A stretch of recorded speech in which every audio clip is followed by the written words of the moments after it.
আল্লাহ রাসূল সাল্লাল্লাহু আলাইহি ওয়াসাল্লাম বলছে, প্রথম মিনিট নাফরমানের কবরে যখন ফেরেশতারা তাকে ছেড়ে দিয়ে আসবে, প্রশ্নের জবাব দিতে পারবে না, আল্লাহ তাআলা বলবেন ফেরেশতাকে, ফাআফরিশুহু মিনান নার, এই ফেরেশতারা এই বেঈমানের কবরের মধ্যে জাহান্নামের বিছানা বিছায়া দে, তার গায়ে জাহান্নামের পোশাক পরায়া দে, ওয়ালবাসুহু মিনান নার।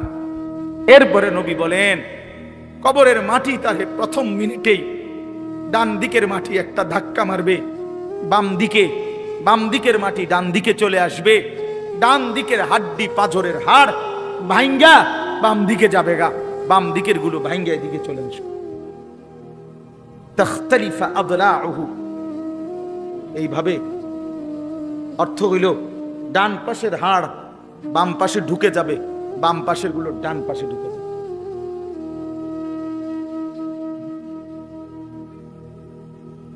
ছেলেরা আমার, কি রঙে ফুর্তি করো বুঝি না ভাইয়া, কেন নামাজ পড়ো না তাও বুঝি না, কেন আল্লাহরে চিনলা না? কার দুনিয়া ভোগ করতেছ? কার দেহ, কার হাত, কার পাও, কার চোখ, কার নাক, কার ব্রেন ভোগ করছো ভাইয়া আমার? কেন নামাজ পড়ো না? যে নামাজ পড়ে না সে তো মানুষ না, যার কপালে সেজদা নাই সে তো জানোয়ার, সে জানোয়ার। যার কপালে সেজদা নাই তুই বেটা মানুষ না, বেটা তুই হাইওয়ান, জানোয়ার বেটা, জানোয়ার, 100 জানোয়ার বেটা, 100 জানোয়ার। যে কপালে সেজদা নাই তুই কিসের মানুষ বেটা? তোরে মানুষ বলবে কেন? আল্লাহ তাআলা বলছেন, বান্দা কি না দিছি আমি তোমারে, তুমি আমারে ছাড়বা কেন? মা গাররাকা বিরাব্বিকাল কারীম, আমার মতো দয়ালু মাওলাকে কেন ছেড়ে দিলা? ফাবিআইয়ি হাদিসিন বা'দাহু ইউমিনুন, আল্লাহ বলে 23টা বছরে বান্দা আমি আমার রাসূলের কি পরিমাণ ঘাম ঝরাইলাম, রক্ত ঝরাইলাম, পেটে পাথর বাঁধাইলাম, দান দান শহীদ করলাম, না খাইয়া না ঘুমাইয়া রক্ত ঝরাইয়া আমি 23টা বছরে আল্লাহর কোরআন আমি নাজিল করলাম।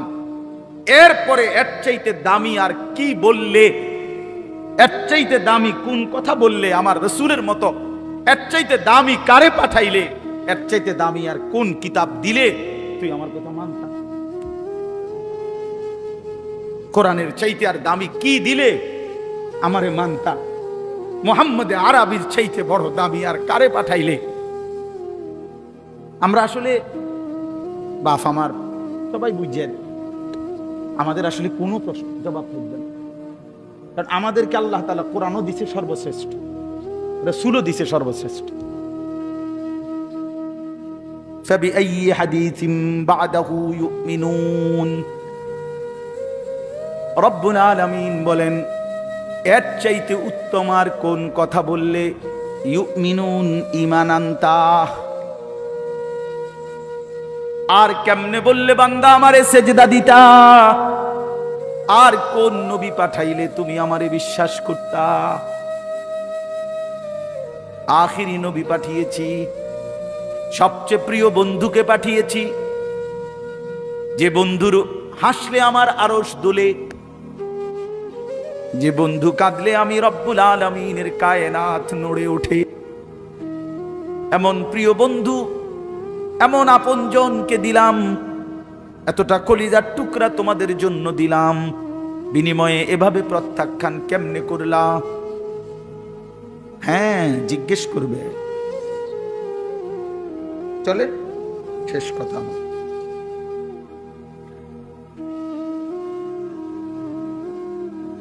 আল্লাহ চলো বন্ধু ফিকির করি সবাই।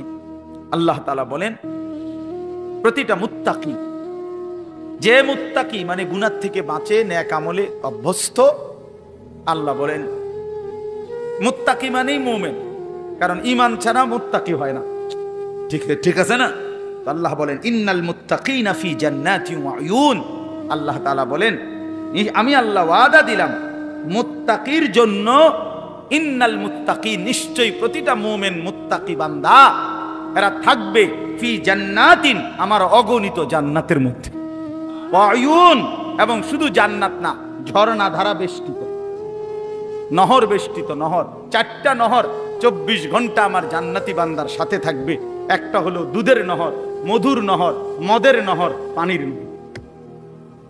দুধের নদী, পানির নদী, মদের নদী, মধুর নদী, এই 4টা নদী, 4টা নহর, 4টা ঝর্ণা ধারা 24 ঘন্টা আমার জান্নাতি বান্দার সাথে থাকে। না না, বুঝছেন না, বুঝছেন না, আমি বুঝাই। অর্থাৎ এমন না, এটা এ মনে করেন এখানে 4টা ড্রামের মধ্যে দুধ, মধু, মদ, পানি আছে, তো সবার জন্য অনুমতি 24 ঘন্টার মনে করেন। তো আমরা সবাই এখানে বললাম, ভাই আপনাদের যার মন চায় আপনাদের জন্য অনুমতি, আমি খুশি হয়ে আপনাদেরকে অনুমতি দিলাম। তো আপনার ও পিছনের যে মানুষটা, সে যদি এখানে আইসা নিতে হয় 1 গ্লাস দুধ, তো হেতে হেনতে হাইটে হাইতে, বুঝছেন না এরশাদ ভাই, ওইটা হাইটে হাইতে না। তো এইটা তো বেটার জন্য কষ্ট, যে এতটুকু পথ, তো তা আমি এই হ্যান থেকে যদি আইটাই এই নন লাগে, তো জান্নাতে আইলাম কিতাম, বুঝছেন নি ভালো না হিসাব, তার বেহেশতে আইলাম কিতাম আমি, এই আদায় দিলাম না, আমারে তো আর আমারে শান্তি দিলেন। আল্লাহ তাআলা তাফসীরে লিখছে জন্য, জান্নাতি দাঁড়ায়া থাকুক, বসে থাকুক, শুয়ে থাকুক, হাঁটতে থাকুক, এখানে থাকুক, ওইখানে থাকুক, যখন সে যেখানে থাকবে ওই 4টি ঝর্ণা দ্বারা তার পাশ দিয়া 24 ঘন্টা বইতে থাকবে। ও হেতে হাইটটা গিয়ে আনন্দ লাগতো না, এখানেই আছে সাথে সাথে, আমনগোটা আমনগর লগে, আমারটা আমার লগে। ইন্নাল মুত্তাকিনা ফি জান্নাতিন ওয়া উয়ুন উদখুলুহা বিসালামিন আমিনিন। ফেরেশতারা জান্নাতি বান্দাকে ডাক দিয়ে বলবে, বন্ধু আসো, এদিকে আসো, ওয়েলকাম, উদখুলুহা, জান্নাতে প্রবেশ করো, বিসালামিন, চির শান্তির সাথে, আমিনিন, চির নিরাপত্তার সাথে, আর কোনোদিন দুঃখ মিলবে না, আর কোনোদিন নিরাপত্তাহীনতায় ভুগবা না। ওয়ানাযা'না মা ফি সুদুরিহিম মিন গিল্লিন ইখওয়ানান আলা সুরুরিন মুতাকাবিলিন। রব্বুল আলামিন বলে, প্রতিটা জান্নাতি বান্দা জান্নাতে ঢুকবার মুহূর্তে আমি আল্লাহ কলিজার মধ্য থেকে হিংসা, বিদ্বেষ, রাগ, ক্রোধ, এই সব কিছু চিরজীবনের জন্য খুলে দেব, ফেলে দেব। ইখওয়ানান, পুরা জান্নাতি সমস্ত বান্দা একে অপরের ভাই হয়ে যাবে। আলা সুরুরিম মুতাকাবিলিন। আহা, আল্লাহ বলেন, যখনই বান্দা জান্নাতি যেখানেই থাকবে, দাঁড়ানো বসানো, যখন যেখানে একত্রে থাকবে, কেউ কারো পিছনে থাকবে না, প্রত্যেকেই মুখোমুখি থাকবে। পিছনে হালাই দিল তো একটা একটু কষ্টের ব্যাপার। জান্নাতে আইছি ঠিক আছে, আমি আবার তো পিছে, বুঝেন নাই কথা? ঠিক আছে আমি জান্নাতে আছি, এসির মধ্যে আছি, কিন্তু আমি তো আবার তো আমার সামনে, আমি তো এবার পিছে বইছি, এইটাও তো একটু কষ্টের বিষয়। আল্লাহ তাআলা বলেন না, এমন হবে না। যখন যেখানে থাকে, যত লক্ষ, যত কোটি কোটি বান্দা আমার হবে, সমস্ত বান্দা দাঁড়ানো বসানো শোয়া সর্বাবস্থায় পরস্পর মুখোমুখি, ফিসে কোনো সিস্টেম নেই। বলে 10 কোটি মানুষ হইয়া গেছে, অন্ত লাইন মিলাই থাকতেছি না, না, আল্লাহ বলবেন 11 কোটি হলেও সারি আশা লা ইয়ামাসসুহুম ফিহা নাসাবুন। মানুষ কিন্তু সুখেও ক্লান্ত হয়ে যায়, দুঃখেও ক্লান্ত হয়ে যায়, রোগে শোকেও ক্লান্ত হয়, হাসতে হাসতেও ক্লান্ত হয়। ও অনেকক্ষণ ধরে আড্ডা দিতেছে, হাসতেছে, তো একটা সময় আর ভাল লাগে না, ঠিক না? এমন হয় না? তো আল্লাহ তাআলা বলেন, জান্নাতে লক্ষ কোটি বছরও 1 সেকেন্ডের জন্য কোনোদিন বান্দা ক্লান্ত হবে না। ওমা হুম মিনহা মুখরাজিন। আর আল্লাহ তাআলা বলেন, শেষ জান্নাতি বান্দাকে আল্লাহ তাআলা বলেন, 1 সেকেন্ডের জন্য লক্ষ কোটি বছরেও কোনোদিন জান্নাত থেকে বের করা হবে না। এবার শেষ কথা শুনেন, আমার কথা শেষ। আল্লাহ তাআলা বলেন, বন্ধু এই কথাটা খেয়াল করেন, ছেলেরাও বাবারাও। আল্লাহ বলে, বন্ধু আপনি এবার বলে দেন জান্নাতের কথা শুননা যদি আমার কোনো বান্দা মনে মনে ভাবে যে আল্লাহ কথা তো ভালো, জান্নাতে তো যাওয়া দরকার, যাইতে তো মন চায়, তা আমি যে পরিমাণ গুনাহ করছি হুজুর, যে পরিমাণ নাফরমানি করছি, আমি কেমনে যাবো? আমার তো গুনাহ অনেক বেশি। তা আল্লাহ বলেন নাব্বি ইবাদি আন্নী আনাল গফুরুর রহিম। বন্ধু বলে দেন বান্দা, গুনাহ যত বেশি হোক কোনো অসুবিধা নাই, আমি আল্লাহ গফুর রহিম, আমি চূড়ান্ত ক্ষমাশীল, আমি চূড়ান্ত দয়াবান। আসমান পর্যন্ত যদি গুনাহ পৌঁছে যায়, কসম আল্লাহর আমি ওয়াদা দিলাম মাফ করে দেব। শুধু গুনাহ ছেড়ে দাও, আমার কাছে ফিরে আসো, চোখের পানি ফেলে মাফ চাও, আর করবা না, ওয়াদা দাও আমি 90 বছরের গুনাহ একসাথে মাফ করে দেব, মাফ করে দেব। তোমার জন্যই তো বানাইছিলাম জান্নাত বান্দা, আমি রাইখা দিয়ে লাভ কি? আমি তো দিতেই চাই। ওয়া আন্না আযাবি হুয়াল আযাবুল আলীম। এই সর্বশেষ আল্লাহ বলছে যে হে বান্দা, এই দেখেন কথাটা ছেলেরা তোমরা বলো ভাই শোনো, শেষ কথা আল্লাহ তাআলা নবীকে বলছে, বন্ধু এতভাবে বললাম, জান্নাতের সৌন্দর্যের বর্ণনা দিলাম, আমি মাফ করে দিমু কইছি, হয় ফিরে আসলে মাফ, 90 বছর হোক 70 বছর হোক, আসমান পরিমাণ হোক, এরপরও আমি বলছি গুনাহ যদি ছেড়ে দেয়, আবার নতুন করে যদি আমার ইবাদত শুরু করে, আমি পিছনেরটা কি করে দেব? এরপরেও যদি কেউ গাদ্দারি করে, গাদ্দারামি করে, আল্লাহ বলে আমার কথা পাত্তা না দেয়, তো আপনি তারে বলে দিয়েন আন্না আযাবি হুয়াল আযাবুল আলীম। এই নাফরমান মনে রাখিস, আমি আল্লাহর আযাব কিন্তু বড়ই ভয়ানক। তুই মনে রাখিস বান্দা, আমি কিন্তু আযাবও দেব বড় সাংঘাতিক, আযাবুল আলীম। আমি বলছিলাম, কতভাবে বললাম তোরে মাফ করে দেব, তুই এরপরও গাদ্দারি করলি, পাত্তা দিলি না, ঠিক আছে আসিস, আমার আযাব দেখবি কেমন আযাব। রাসূলুল্লাহ সাল্লাল্লাহু আলাইহি সাল্লামকে জিজ্ঞেস করছে সাহাবী, ইয়া রাসূলুল্লাহ আমি কার সাথে চলবো? তো বলছে মান যাক্কারাকুম বিল্লাহি রুয়াতুহু, যাকে দেখলে আল্লাহর কথা মনে পড়ে, ওয়া যাদা ফি ইলমিকুম মানতিকুহু, যার কথা শুনলে ইলম বাড়ে, জ্ঞান বাড়ে, ওয়া যাক্কারাকুম বিল আখিরাতি আমালুহু, যার আমল দেখলে আখিরাতের কথা মনে পড়ে, যার চেহারার দিকে তাকাইলে আল্লাহর কথা মনে পড়ে, যার কথা শুনলে নিজের জ্ঞান বাড়ে, যার আমল দেখলে আখিরাতের কথা মনে পড়ে, রাসূল সাল্লাল্লাহু আলাইহি সাল্লাম বলে তাকে সঙ্গী বানাও, তার সঙ্গী হও,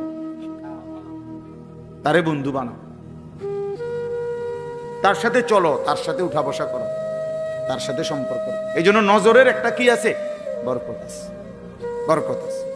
কচ্ছপ একটা প্রাণী আছে না, কচ্ছপ, এই কচ্ছপ বাচ্চা ফুটায় নজর দিয়ে।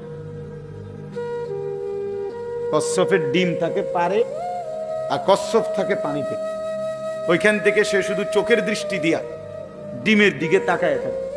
এই নজরের বরকতে কিছুদিন পর ডিমের থেকে বাচ্চা ফুটে। হ্যাঁ, এজন্য নজর বদলায়। গুনার নজর গুনার প্রতি প্রভাবিত করে, নেক কাজের নজর, আল্লাহর ঘর দেখলে, কাবা শরীফ, মালিকের ঘর দেখলে চোখে পড়লেই কলিজা ছিঁড়া যায়, চোখে পড়লেই কালো গিলাফ, আশেক পাগল হয়ে যায়, হেবে দিছে, কথাবার্তা সবকিছু এলোমেলো হয়ে যায়। এটা একটা ভিন্ন বিষয়, নজর। নজর, মদিনার সবুজ গম্বুজ নজরে পড়লেই সফরের সমস্ত ক্লান্তি দূর হয়েছে, দূর হয়। নজরের সাংঘাতিক পরিবর্তন হয়। আমরা অনেক সময় বুঝি না আর কি, মার দিকে নজর দিলে জান্নাত মিলে যায়। নবীজি বলছে না, মায়ের দিকে নজর দিয়া মার দিল যদি খুশ হয়ে যায়, মা যদি খুশি হয়ে যায়, তো নজর দিলে জান্নাত মিলে যায়। যেই স্ত্রী স্বামীর সামনে এভাবে দাঁড়ায় যে স্বামী তার দিকে তাকাইলে, স্ত্রীর দিকে, স্ত্রীর হাসি মুখ দেখলে স্বামীর দিল খুশি হয়ে যায়, আল্লাহ রাসূল সাল্লাল্লাহু আলাইহি ওয়াসাল্লাম বলছেন ওই নারী জান্নাতি নারী, শ্রেষ্ঠ নারী। হ্যাঁ, এই নজর। নজর মানে মহিলা এভাবেই স্বামীর সামনে পেশ করছে নিজেকে, যে স্বামীর দিল তাকাইছে রে, ইজা নাযারা ইলাইহা সাররাত, নজর। এরম অনেক উদাহরণ দিলাম। এই জন্য ভাইয়া সবাই এটা খেয়াল করা। ওই যে এই অপদার্থ এটা বুঝলো না, এটারে আলগি দিয়ে রাখছে।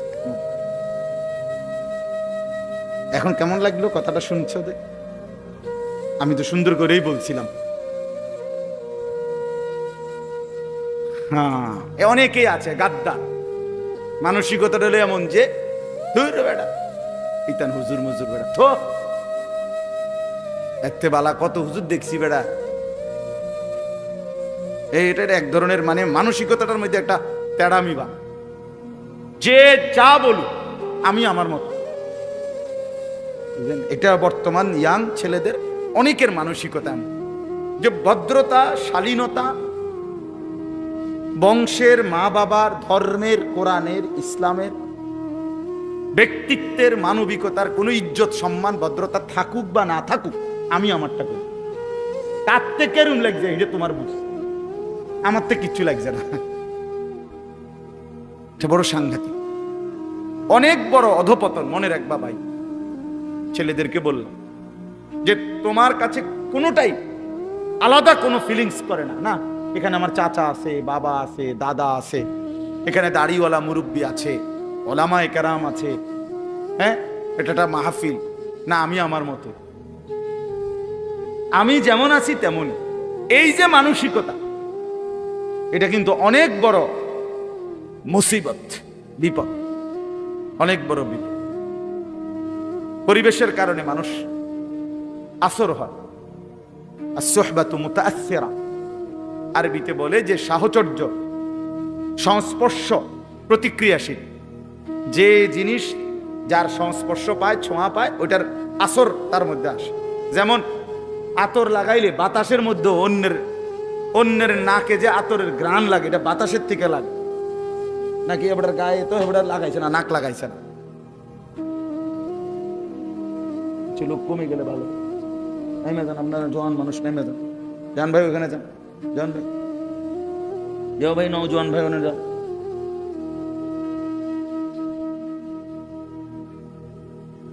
তো এই কারণে কোনখানে পেশাব পায়খানা থাকলে ওইখানের বাতাসেই বোঝা যায় না দুর্গন্ধ, মানে দুর্গন্ধটা লাগছে বাতাস থেকে। এই জন্য দোস্ত আমার, বন্ধু আমার, সাহচর্য, সংস্পর্শ প্রতিক্রিয়াশীল। যে যার সাথে উঠা বসা করে তার আসর তার মধ্যে পড়ে, এটা সত্য কথা, এটাই বাস্তব। প্রত্যেক মানুষকে তার বন্ধু দেখে চিনা যায়। রাসূলুল্লাহ সাল্লাল্লাহু আলাইহি সাল্লাম বলেন, আর রাজুলু আলা দীনি খালিলিহি। নবী সাল্লাল্লাহু আলাইহি সাল্লাম বলেন, প্রত্যেক ব্যক্তি তার বন্ধুর দ্বারা প্রভাবিত হয়, বন্ধুর রঙে রঙিন হয়, বন্ধুর সাজে নিজেকে সাজায়। ফালিয়ানজুর আহাদুকুম মান ইউখালিলু, অতএব তোমরা লক্ষ্য রেখো, নবীজি বলছে, কাকে বন্ধু বানাচ্ছ। মান ইউখালিলু, কাকে খলিল বন্ধু বানাচ্ছ। ও আমার ফ্রেন্ড, তো তারে দেখলে তো বোঝা যায় তুমি কোন ডক। তার চেহারা, চুল, লেবাস, তার কথাবার্তার ঢং রং দেখলেই আন্দাজ করা যায় তুমি কেমন। বয়স্কদেরকেও চিনা যায়, নওজোয়ানকেও চিনা যায়। আমি অনেক সময় বলি, বয়স্ক মানুষ যারা আপনারা, আপনার সাথে ডানে বামের সবাই 5-6 জন বসা, সবাই বিড়ি সিগারেট খায়, আপনি যদি এর মাঝখান দিয়ে বলেন যে আমি একজন জোনায়েদ বাগদাদি, না আমরা বুঝি চাচা, আমরা কোনো সিরা খাই না, আমরা ভাত খাই। আমরা আজকে দুপুরে ভাত খাইছি, সিরা দিয়ে পানি দিয়ে ভিজাইয়া খাইছি না। আপনার সাথে 5-6 জন বিড়ি খাই না বেড়াইতে লোক আপনি বইয়া রয়েছেন, আমনে জোনায়েদ বাগদাদি, আমরা বুঝি না।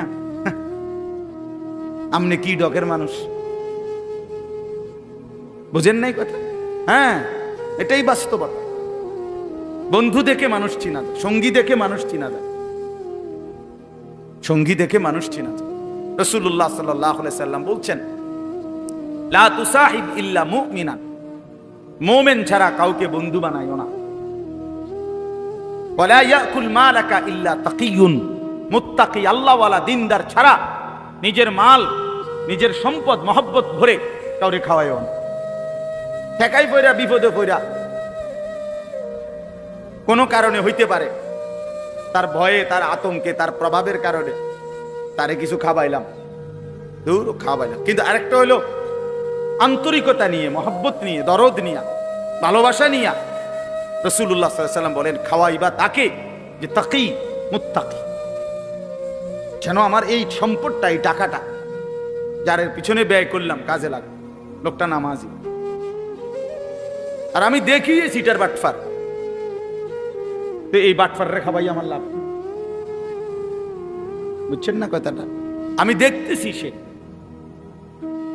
আমি দেখি যে কথায় কথায় গালি দেয়, বিড়ি সিগারেট খায়, টেলিভিশনে নাটক সিনেমা দেখে, হারামের সাথে জড়িত, আল্লাহর নাফরমানির সাথে জড়িত। এই নাফরমানির পিছনে আমার সম্পদটা খরচ করে ফায়দা কি?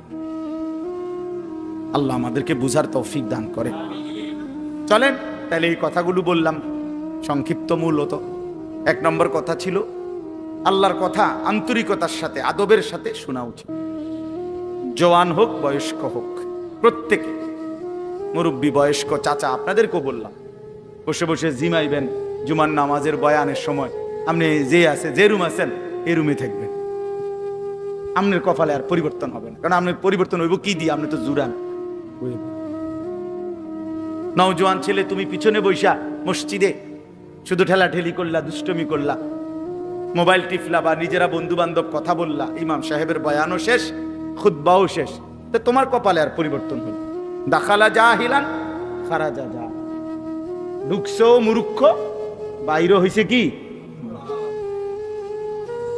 ঢুকছে যেমন বিড়ি হালাইয়া, বাইরে আবার বিড়ি দাঁড়াইছে, বুঝছে? ঢুকবার আগেও গাইলেই আইছে, বাইর হইয়া গিয়ে আবার গাইলেতে আছে। আল্লাহ আমাদেরকে মাফ করে দেন। আল্লাহর কথা দিল দিয়া শুনবেন, আমার একটা কথা না, শুধু সবার সবার কথা। জুমার বয়ান, ওলামায়ে কেরামের নসিহত আন্তরিকতার সাথে শুনলে ইনশাআল্লাহ ধীরে ধীরে জিন্দেগি পরিবর্তন। নিজে নিজে জীবন পরিবর্তন হয় না, কসম আল্লাহ, নিজে নিজে হবে। পৃথিবীর সমস্ত দামি কিতাব, পৃথিবীর সমস্ত আরবি বই, পৃথিবীতে সমস্ত ভালো কিতাবগুলো যদি একাকী কেউ কিনে নিজে নিজে পড়ে ফেলে, তারপরও সে নিজে নিজে উত্তম আখলাক, পুরা দিন মানা সম্ভব হবে। পারতেন না? আমি চ্যালেঞ্জ করি, না হলে আমি কিনে দেবো, আপনি পড়ে। আল্লাহ রহমতে আপনাদের কিনে দেওয়ার মতো সামর্থ্য আমার আছে। কয় হাজার টাকার কিতাব লাগবে, কত কিনে দিন না? কোনো আল্লাহওয়ালা, কোনো আলেমে দ্বীন, কোনো মুত্তাকি, জীবন্ত কোনো ব্যক্তির সংস্পর্শ লাগবে। 2 রাকাত নামাজ আপনি নিজে বাংলা বই পড়ে বুঝতেন না, একের যদি ছবিও দেয় তো হইতো না।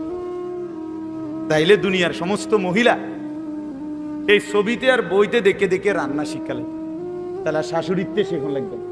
কিন্তু দুনিয়ার সমস্ত বউদের নিয়ম কি? নিয়ম তো এইটা না যে শাশুড়ির লগে কয়দিন কি করে, 3 মাস 6 মাস মহিলারা রান্না শিখে।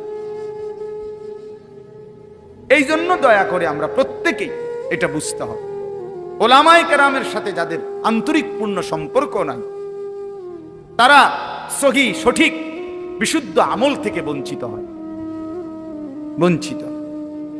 অনেক লোক আছে লজ্জায়, শরমে, অথবা একটু আনইজি ফিল করে, অথবা কিছুটা অহংকারী কারণে নিজের নামাজ, নিজের ওযু, নিজের সূরা কেরাত কেউ রে শুনায় না কোনো আলেমকে। হাবড়া হাবড়া রেডি পড়তে আছে, কিতা জানি পড়ে না রে বাপ, ঠিক না। আমনে বুঝেন না ইমাম সাহেব সূরা কেরাত পড়ে কেমনে, আমনে পড়েন কেমনে? আমনে তো এটা আন্দাজ হওয়া উচিত, কিরে হুজুরে পড়ে যেভাবে আমি তো পড়ি এরকম না, তাইলে হুজুরেরটার মতো যে আমার শুদ্ধ হয় না।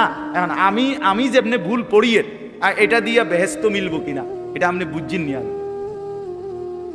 আমার কথাটা বুঝছেন? ইমাম সাহেব কোরআন শরীফ পড়লে শুদ্ধ পড়তে হবে, আর আমনে মুক্তাদির কোরআন শরীফ অশুদ্ধ হইলেও চলবে। আমনে বেহেস্তে যাইতে হইলে ভুল কোরআন শরীফ পড়া যাইবেন, আর আমি বেহেস্তে যাইতে হইলে শুদ্ধ কোরআন শরীফ পড়া যাইতে হবে। এই বেইনসাফি হলো কেন? কথা বুঝেন নাই? কি ব্যাপার? আমি নামাজ ঠিক করে পড়তে হইব, আমার সূরা কেরাত দোয়া কালাম আমি সব ঠিক কইরা তারপরে বেহেশতে যাওয়ান লাগবো। আর আমনের সবগুলো ভুল নিয়া আমনে বেহেশতে যাইবেন গা, বেহেশতে এরকম মামুর বাড়ি হয়ে গেল কেমনে? এতটা সহজ হয়ে গেল কিভাবে? আমার শায়েখ আল্লামা মুফতি মুশতাকুর নবী সাহেব জন্য বলে, জান্নাত এতটা কঠিন না যে অর্জন করা যাবে না, আবার এতটা সহজ না যে বিনা মেহনতে আমনে যাইবেন গা। বুঝেন নাই আমার কথা? জান্নাত এতটা অসম্ভব নয় যে মেহনত কইরাও আমল করেও জান্নাতে যাওয়া যাবে না, না জান্নাত এত কঠিন না। আবার এতটা সহজও না যে টাকা 200 ইমাম সাহেবরে দিয়া আপনি বেহেশতে যাইবেন না, না এটা আপনার চাচার শ্বশুর বাড়ি না। এর জন্য কোরআনুল কারীমের মধ্যে সমস্ত জায়গায় আছে, বারবার আল্লাহ তাআলা বলছে জান্নাতের বিনিময় বান্দা কেন দিলাম তোমারে, জান্নাত কেন দিলাম, কেন দিলাম, কেন দিলাম, জাযাআম বিমা কানু ইয়ামালুন। আল্লাহ তাআলা বলছে বান্দা তুমি যে সারা জিন্দেগি আমল করেছো সেই আমলের বিনিময়ে জান্নাত দিলাম, আমলের বিনিময়ে দিলাম। জাযাআম বিমা কানু ইয়ামালুন ওয়া লানাজজিয়ান্নাহুম আজরাহুম বিআহসানি মা কানু ইয়ামালুন।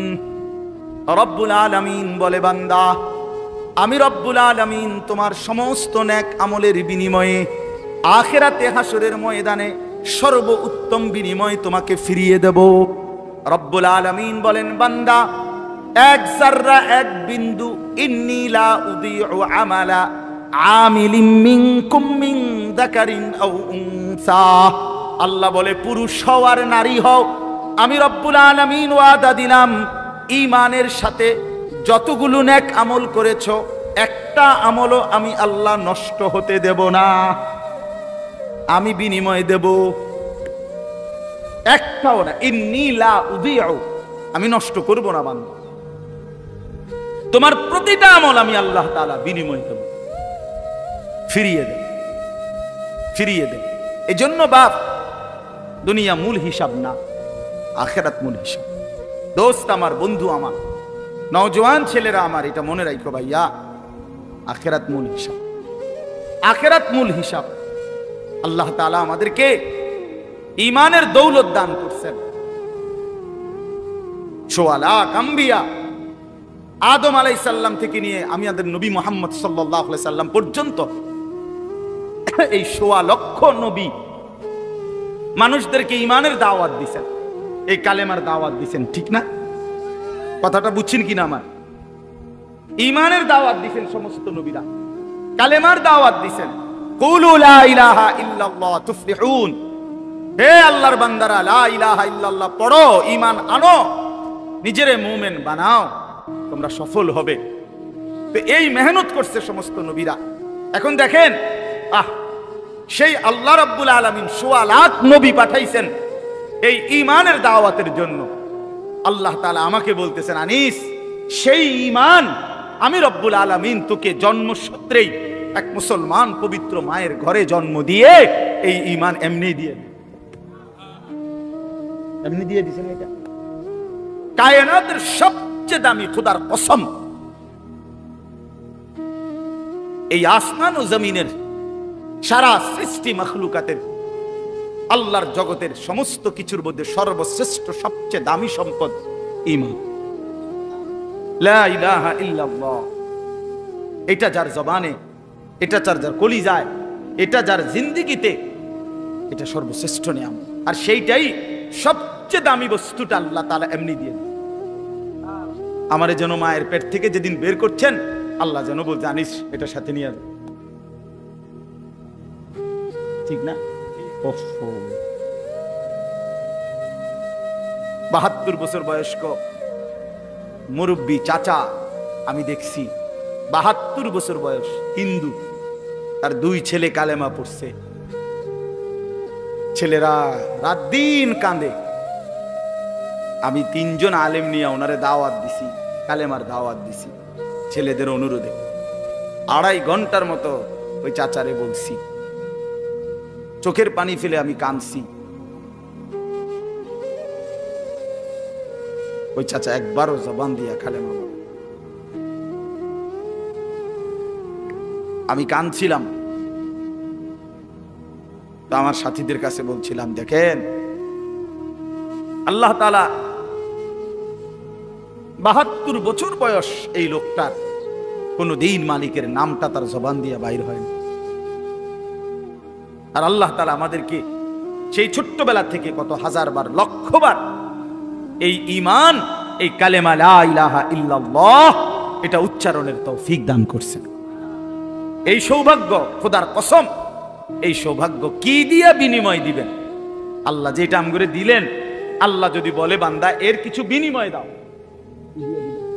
রাসূলুল্লাহ সাল্লাল্লাহু আলাইহি সাল্লাম বলেন, ৭ আসমান ও জমিন যদি এক পাল্লাতে রাখা হয়, আর কালেমা লা ইলাহা ইল্লাল্লাহ যদি এক পাল্লাতে রাখা হয়, আল্লাহর কসম নবী বলেন কালেমা লা ইলাহা ইল্লাল্লাহর পাল্লাটাই ভারী হবে। তাইলে বলে, তাইলে আপনি এখন আর কি দিয়ে মূল্য দিবেন? আর মনে করেন আপনারে সারা পৃথিবীর চাবিটা দিয়ে দিল, ৭ আসমান জমিনের চাবিটা দিল, আপনি মালিক হলেন। তো আল্লাহ তাআলা বললেন, বান্দা ইমানের পাল্লা, আমি যে ইমান দিছি এইটার দামটা শোধ দাও। তা আপনার কাছে আছে মনে করেন ৭ আসমান জমিন, এই পুরাটার চাবিটা। তো বলে, আল্লাহ আপনার আমি এটা দিলাম, কিন্তু এটা তো ওই কালেমার সামনে অনেক নিচে পড়ে থাকবে। এত দামি নিয়ামত আল্লাহ তাআলা আমাদেরকে দিছেন। এই ঈমান যাকে আল্লাহ দিছেন, মুসলমান যাকে আল্লাহ বানিয়েছেন, আমার ভাই, আমার এই কথা অল্প গদ্দুর কথা, মনোযোগ দিয়ে শুনেন। আল্লাহ তাআলা যাকে ঈমানের দৌলত দিছেন, কালেমার সম্পদ দিছেন, আমাদেরকে মুসলমান পরিচয় দেওয়ার মতো নিয়ামত দিছেন, আমরা বলতে পারি, বলি, রাত দিন নিজের পরিচয় দেই মুসলমান। আমাদেরকে আল্লাহ তাআলা এই শ্রেষ্ঠতম নিয়ামত দিয়ে আল্লাহ তাআলা ওয়াদা দিছেন, বান্দা তুমি একটা, আমি তোমারে এমনিতেই দিলাম, এই যে ঈমান এমনিই দিছি, আর একটা জিনিস তুমি আমারে বুঝাইয়া দাও, বিনিময়ে আমি আল্লাহ আমার অনন্তকালের জান্নাত তোমারে বুঝাইয়া দাও, তোমারে বুঝাইয়া দাও। আল্লাহ তাআলা বলছেন। মনে করেন, বিশ্বাস করেন, আমার বাবাদেরকেও বলি, ভাইয়া তোমাদেরকেও বলি, যে মুসলমান হওয়ার পরে আখিরাত বুঝে না, সে কোনো মুসলমান না, আসলেই না। হয় কোনো মুসলমানে না, হয় কোনো ইমানদারে না। যে কবর বুঝে না, মৌত বুঝে না, হাসরের মাঠ বুঝে না, মিজান বুঝে না, আমল নামা বুঝে না, ফুলসেরাত বুঝে না, এই কোনো কিছু যার কলিজার মধ্যে নাই,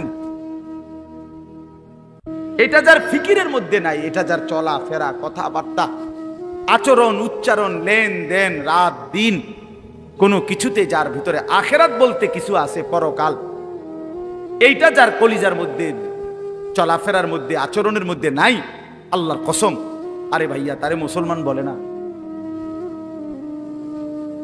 আসলেই না, তারে মুসলমান বলে না। মুসলমান তাকে বলে, মুত্তাকি তাকে বলে, মুমিন তাকে বলে। আল্লাহ কোরআনে বলছে, ওয়াবিল আখিরাতি হুম ইউকিনুন। সূরা বাকারার শুরুতেই আল্লাহ বলে দিয়েছে, আখিরাতের প্রতি পূর্ণ ইয়াকিন রাখেছে, তারে মুমিন বলে, তারে মুত্তাকি।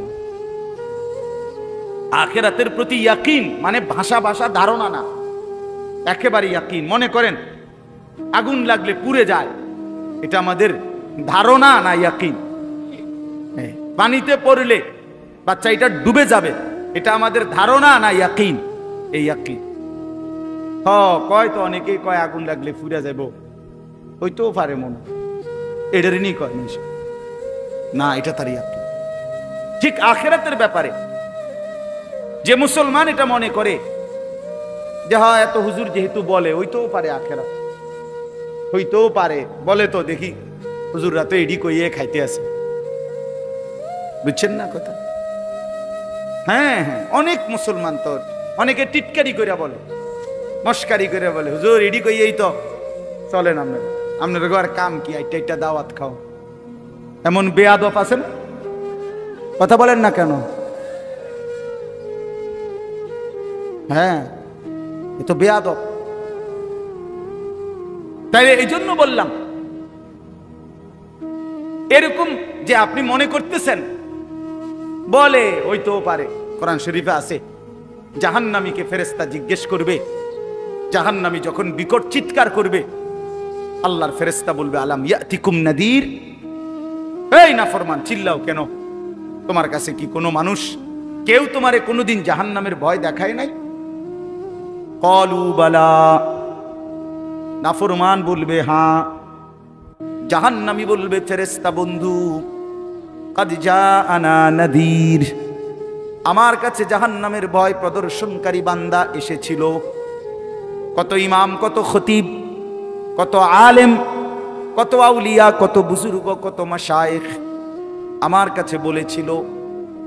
আমি শুনেছিলাম মসজিদে জুমার বয়ানে, ওয়াজে মাহফিলে আখিরাতের কথা, পরকালের কথা, জান্নাতের কথা, জাহান্নামের কথা। ফাকাদ্দাবনা, আমি প্রতিটা কথাকেই মিথ্যা মনে করেছি। ওয়াকুলনা মা নাযালাল্লাহু মিন শাই, আর আমি বলেছিলাম এগুলো আল্লাহ নাজিল করে নাই।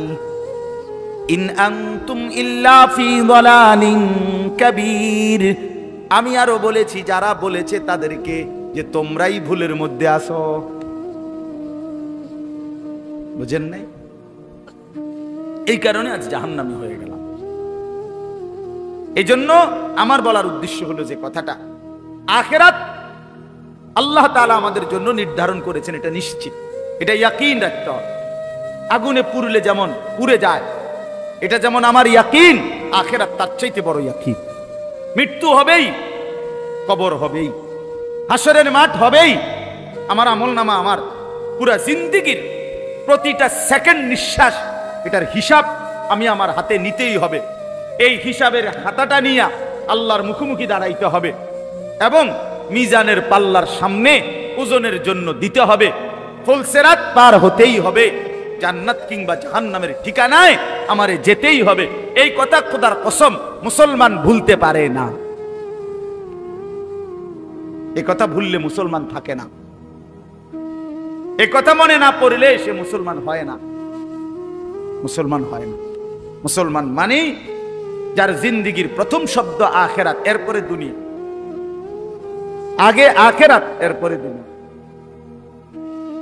আমাদের ফেনী জামিয়া রশিদিয়া মাদ্রাসার মুহতামিম, বাংলাদেশের একজন শ্রেষ্ঠ বুজুর্গদের একজন, হযরত মাওলানা মুফতি শহীদুল্লাহ দামাত বারাকাতুহুল আলিয়া, হযরত বলতেন যে শিক্ষা দীক্ষা, আমরা বলি যে শিক্ষা দীক্ষা, শিক্ষা অর্থ হলো ইলম, জ্ঞান অর্জন, আর দীক্ষা হলো আখলাক অর্জন, মানে চরিত্র অর্জন। মূলত এর দুইটা দুটোটাই অর্থবোধক শব্দ। অর্থাৎ যেমন কাগজ টাগজ, কলম টলম, এর টলমের কোনো অর্থ নাই, কাগজের কোনো কি নাই, এটা এরকম না। শিক্ষা দীক্ষা দুটোটাই গুরুত্বপূর্ণ শব্দ। শিক্ষা মানে হলো ইলম, জ্ঞান, আর দীক্ষা মানে হলো আখলাক, জীবন গঠন। তো হযরত বলেন যে মূলত বলা উচিত দীক্ষা শিক্ষা, অর্থাৎ জ্ঞান অর্জন যেটুকুই হোক হোক, আখলাক পুরাটা হোক। বুঝেন নাই কথাটা? ফার্স্ট বয় ক্লাসের, লাস্ট বয় ক্লাসের দুইজনেই মেধায় কম হইতে পারে, রুল নাম্বার কম বেশি হইতে পারে, কিন্তু রাসূলুল্লাহ সাল্লাল্লাহু আলাইহি সাল্লামের সুন্নাতের অনুসরণ, 5 ওয়াক্ত নামাজ জামাতে পড়া, টয়লেট বাথরুমে ওযু ইস্তেনজায় সুন্নত তরিকা পালন করা, হালাল হারাম বাইসা চলা, মা বাবাকে সম্মান করা, উস্তাদকে ইজ্জত করা, নিজের চেহারা সুরত শরীর পাক পবিত্র রাখা, মনে করেন, এবং নিজের মধ্যে উত্তম গুণাবলী তৈরি করা, এটা যেন হয় বরাবর। প্রথম ছাত্রটাও লাস্ট ছাত্র। এই জন্য বুঝাইলাম আর কি, যে দুনিয়া যার যেটুকুই হোক, যার দুনিয়া যেটুকুই অর্জন হোক, আখিরাত যেন হয় শতভাগ। দুনিয়া খোদার কসম বন্ধু, লক্ষ কোটি চেষ্টা করিলেও দুনিয়া সমান বানাইতে পারবেন না। সমান বানায় আল্লাহর ওয়াদা, এটা কোরআন শরীফে আছে, ইন্না রব্বি ইয়াবসুতুর রিজকা লিমান ইয়াশাউ ওয়া ইয়াকদির। আল্লাহ বলেন দুনিয়ায় আমি যাকে ইচ্ছা সম্পদ বেশি দেই, ইয়াবসুতু, আবার যাকে ইচ্ছে করি আমি তারে কমায় দেই। এখানে শিক্ষার কিচ্ছু নাই, একেবারে না। শিক্ষা দীক্ষা অর্জন করেও, মানে পড়ালেখা করেও অনেকের সম্পদ যে পরিমাণ, মূর্খ বকলম নামটাও দস্তখত দিতে জানে না, টিপসই দেয়। এমন কোটি কোটি মানুষ আছে যাদের অর্থ সম্পদ, দুনিয়ার ক্ষমতা, প্রভাব, প্রতিপত্তি শিক্ষিত মানুষের চাইতে কোটি গুণ বেশি। তো হেতে করতে আনলো এটা, ওইতে করতে আনলো কিভাবে, কোন যুক্তিতে সে এত সম্পদের অধিকারী হল? এক ঘরের দুই সন্তান, আপন মা, দুই ফুতেরই আদর করে দিছে, দোয়া করে দিছে, মা দনোজনেরই কল্যাণ কামনা করে, কিন্তু এক ফুতের অনেক সম্পদ, আরেক ফুত ফকির। এমন হলো কেন? এমন হলো এজন্য দোস্ত আমার, দুনিয়া সমান করা যায় না, দুনিয়া সমান করা যায়। কোরআন শরীফে আল্লাহ তাআলা বলছে, যত লোক দুনিয়া চায় আমি তত জনরে দুনিয়া দেই না। আমি যে কয়জনরে দুনিয়ার সম্পদ দিতে চাই কেবল তাদেরকেই দিই। আল্লাহ বলছে কোরআনে, যতজন দুনিয়ার যতটুকু সম্পদ চায়, যে যা চায় আমি তা দেই না, আমি যদ্দুর ইচ্ছা করি তদ্দুর দিই। কিন্তু আল্লাহর কসম, আল্লাহ বলছে যতজন আখিরাত চায়, জান্নাত চায়, তো আমি যেটা বলছি ঈমান আর নেক আমল বুঝাইয়া দিলে আমি আল্লাহ ওয়াদা দিলাম প্রত্যেককে জান্নাত দিয়ে দিলাম। জান্নাত চাইবে যতজন দিমু তত, দুনিয়া যতজন চাইবে অতজন দেব না। সবাই বিদেশ গেছে কিন্তু সবাই কোনো সমান টাকা কামাইছে, এর মূল্য কেন? দুনিয়া যতজন চায় অতজন দেয় না। এটা আল্লাহর ফয়সালা দুনিয়ার ব্যাপারে এমন, কিন্তু আখিরাতের ব্যাপারে ওয়ামান আরাদাল আখিরাতা ওয়া সাআ লাহা সাইয়াহা ওয়া হুয়া মুমিন। রব্বুল আলামিন বলেন, যারা যারা আখিরাত চায় আর ঈমান ঠিক রেখে আখিরাতের মেহনত করে, আমল করে, ফাউলাইকা কানা সাইয়ুহুম মাশকুরা, আমি রব্বুল আলামিন তাদের প্রত্যেকের মেহনত কৃতজ্ঞতার সাথে গ্রহণ করে নেব। সবাইকে দেব, ফকিরকেও জান্নাত দেব, ধনীকেও জান্নাত দেব। শর্ত হইল ঈমান, শর্ত হইল আমার গোলাম। তো আমি আপনাদেরকে বলতে চাচ্ছি, আল্লাহ তাআলা ঈমানের দৌলত আমাদেরকে এমনিই দিছেন, আর বলছেন বান্দা আরেকটা তুমি আমারে দাও, এই দুইটা মিলাইয়া দাও। এবার একটা তো আমি এমনিই দিলাম, আরেকটা তুমি আমারে পালন করে বুঝাইয়া দাও, এই দুইটা মিলাইয়া এবার আমার হাতে তুলে দাও। হাসরের ময়দানে আমি আল্লাহ অনন্তকালের জান্নাত তোমারে দিয়ে দিলাম। এখন আরেকটা কি? আরেকটা হলো তাকওয়া, আরেকটা হলো, একটা হলো ঈমান। ঈমানবিহীন জান্নাতে যাওয়ার সুযোগ নেই। পৃথিবীর সমস্ত কাফের, হিন্দু, বৌদ্ধ, ইহুদি, খ্রিস্টান, নাস্তিক, মুরতাদ, পৃথিবীর সমস্ত ভালো কাজও যদি সে করে, সে পরকালে মুক্তি পাবে না। সে পরকালে কি পাবে না? কথা বলেন না কেন? হ্যাঁ, আপনি যদি বলেন এটা আপনার বাড়াবাড়ি কথা, অথবা আপনি যদি বলেন এভাবে বলা উচিত না, এভাবে কোনো কাউকে আঘাত করা ঠিক নেই, এই সমস্ত ফাঁকনা কথার অর্থ নেই, এসব ফালতু কথার কোনো অর্থ নেই। আল্লাহর কোরআন যেটা বলছে এটাই কথা। এবার কার গাত লাগে না ফিডে লাগে এটা দেখার বিষয় না। আমরা আড্ডিত লাগলেই কি আর চর্বিত লাগলেই কি, আমার সমস্যা কি? আমনে কি লাগছে, আমনে না চাই কাজেই এটা বাস্তবতা। ওমান ইয়াবতাগি গায়রাল ইসলামি দীনান ফালা ইউকবালা মিনহু। আল্লাহ তাআলা বলছে ইসলাম ব্যতীত অন্য যেই কোনো ধর্ম আমি আল্লাহর কাছে হাসরের ময়দানে পেশ করিলে আমি কশ্চিন কালেও সেটা গ্রহণ করব না। ওয়াহুয়া ফিল আখিরাতি মিনাল খাসিরিন। রব্বুল আলামিন বলে নিশ্চিত সে আখিরাতে ক্ষতিগ্রস্ত হবে, লস খাবে। আল্লাযীনা যাল্লা সাইয়ুহুম ফিল হায়াতিদ দুনিয়া ওয়া হুম ইয়াহসাবুনা আন্নাহুম ইউহসিনুনা সুনআ। আল্লাহ বলে বহু নাফরমান আছে যারা দুনিয়ার রাত দিন মেহনত করে মনে করছে বড় ভালো কাজ করেছি, কিন্তু আল্লাহ তাআলা বলেন তারা মূলত গুমরাহ। কেন? কারণ হলো তারা বেঈমান, আমি আল্লাহর প্রতি ঈমান রাখে নাই।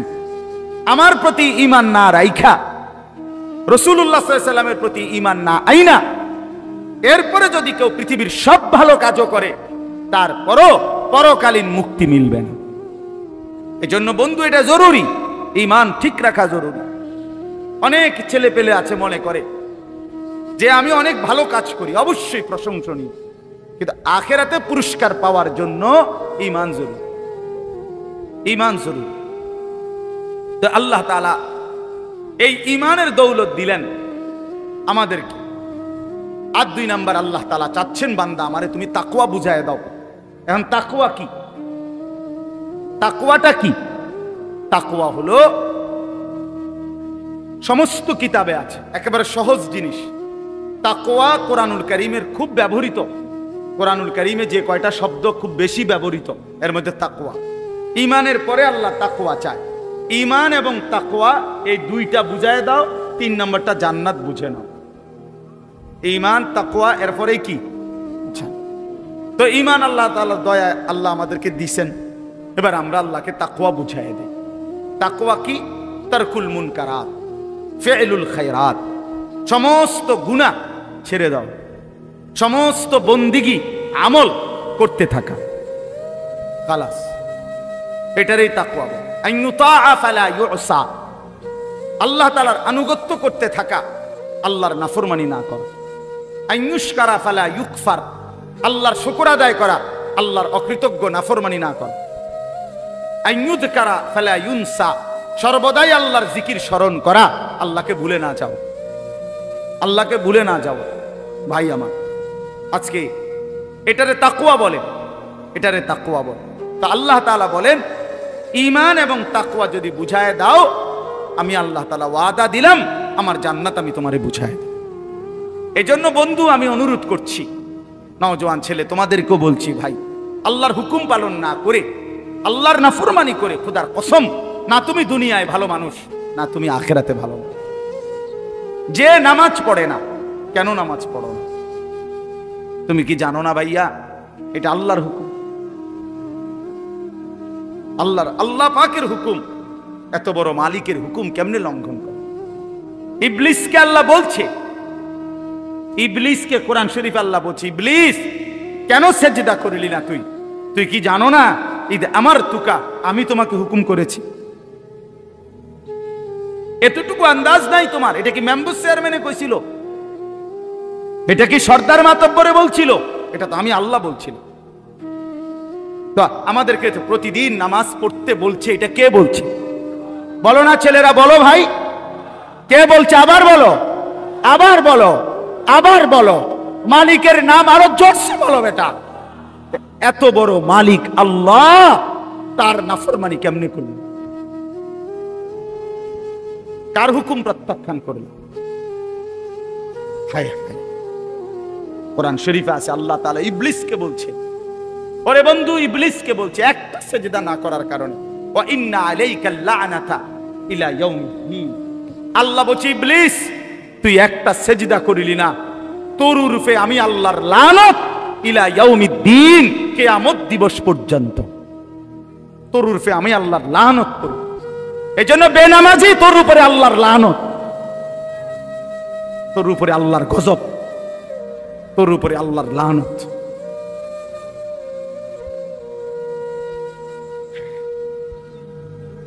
আল্লাহ তাআলা কোরআনে বলছে ইবলিস সেজদা দিলি না, অহংকার করিলি, তুই কি জানো না আমি আল্লাহর সামনে অহংকার করা সাজে না? ফামা ইয়াকুনু লাকা আন তাতাকাব্বারা ফিহা, তুমি জানো না আমি আল্লাহর সামনে অহংকার করাটা উচিত না? আলাইসা ফি জাহান্নামা মাসওয়াল লিল মুতাকাব্বিরিন। আল্লাহ বলে, হায় নাফরমান, ইবলিসকে বলছে তুমি জানো না প্রতিটা অহংকারীর ঠিকানা জাহান্নাম। ছেলেরা আমার, কেন নামাজ পড়ো না ভাই?